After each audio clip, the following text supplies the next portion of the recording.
Êxodo capítulo 40. Durante meses, o povo trabalhou, ofereceu, construiu, costurou, gravou, poliu, cada peça feita com fidelidade, cada detalhe entregue com excelência.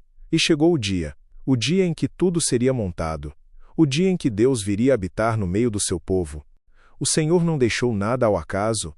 Ele disse a Moisés, no dia 1º do 1º mês, arme a tenda, uma data específica, quase um ano exato depois da saída do Egito. E a ordem de montagem foi dada passo a passo. Primeiro a tenda, depois a arca, com a cortina diante dela, a mesa, o candelabro, o altar do incenso em frente à arca, a cortina da entrada, o altar dos holocaustos à frente da tenda, a pia entre o altar e a tenda, cheia de água, e por fim o pátio ao redor com sua cortina na entrada, cada objeto no seu lugar exato, porque a ordem importa, o detalhe importa, obediência importa. Mas montar não era suficiente. Era preciso consagrar. O Senhor ordenou: pegue o azeite de ungir e unja a tenda e tudo o que estiver nela, o altar dos holocaustos, todos os seus utensílios, a pia e o seu suporte. Cada objeto ungido ficaria separado para o Senhor, sagrado, dedicado, pertencente a ele. E então vieram os sacerdotes, Arão e seus filhos levados até a entrada da tenda, mandados que se lavassem. Arão vestido com as roupas sagradas, ungido, separado, seus filhos vestidos com suas túnicas, ungidos também, e isso fará com que sejam sacerdotes para sempre, não por mérito, não por eleição humana, por unção divina.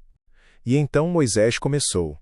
Moisés fez tudo como o Senhor havia ordenado: as bases, as armações, as travessas, os postes, a cobertura estendida sobre a tenda, a cobertura externa por cima, as duas placas de pedra colocadas dentro da arca, os cabos enfiados, a tampa posta no lugar, a arca levada para dentro da tenda, a cortina pendurada, separando o lugar santo do lugar santíssimo, a mesa no lado norte, os pães arrumados sobre ela, o candelabro no lado sul, em frente à mesa, e Moisés acendeu as lamparinas na presença do Senhor. O altar de ouro posicionado em frente à cortina, e Moisés queimou o incenso. O altar dos holocaustos à frente da tenda, as ofertas apresentadas.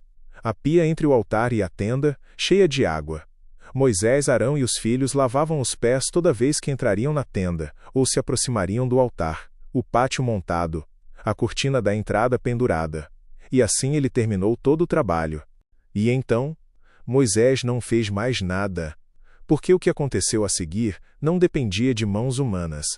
A nuvem cobriu a tenda, e ela ficou cheia da glória de Deus, o Senhor. A glória era tão intensa, tão real, tão esmagadora, que Moisés não pôde entrar. O mesmo Moisés que havia passado 40 dias no topo do Sinai com Deus. O mesmo Moisés cujo rosto havia brilhado com a glória divina.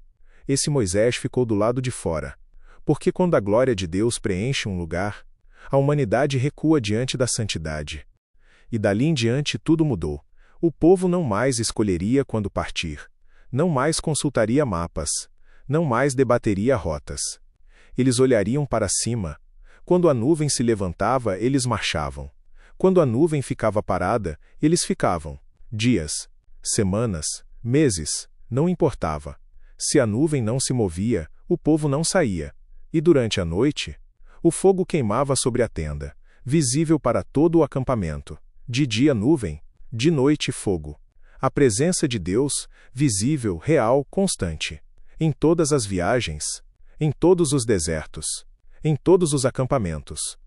Êxodo começa com um povo escravo no Egito, sem identidade, sem terra, sem presença. E termina com a glória de Deus tão real, tão próxima, tão intensa, que nenhum ser humano conseguia ficar de pé diante dela. Do cativeiro à glória, da escravidão à presença. Essa é a história do Êxodo. E é também a sua história, se você escolher sair do lugar onde está e caminhar em direção a ele, porque a nuvem ainda guia, o fogo ainda queima, e a glória de Deus ainda vem habitar no meio do seu povo. Creia, Jesus te ama e ele vive.